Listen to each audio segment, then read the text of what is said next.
บุญนั่นเป็นของตายจังได้เฮาก็ได้เต็มที่อยู่แล้วแต่สิ่งสำคัญ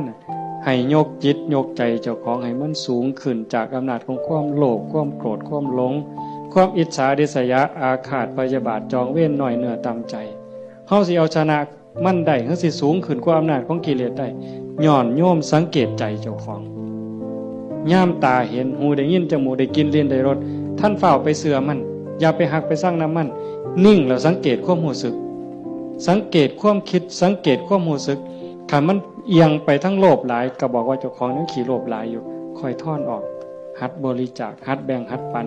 ถ้ามันโกรธหลายเห็นอันใดผิดหูผิดตาแล้วงุดงิดห้นหวยขึ้นเป็นตาสร้างขึ้นมา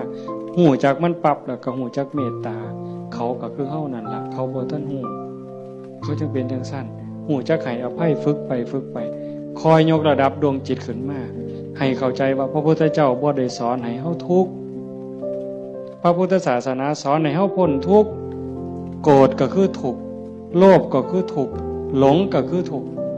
เป็นเหตุให้ทุกข์เฮาก็ต้องดับเหตุมันเฮ็ดให้จิตใจเป็นกลางๆฮักผู้อื่นคือฮักเจ้าของหวังดีต่อผู้อื่นคือหวังดีต่อเจ้าของนั่นจิตใจเฮาจะดีขึ้นงามขึ้น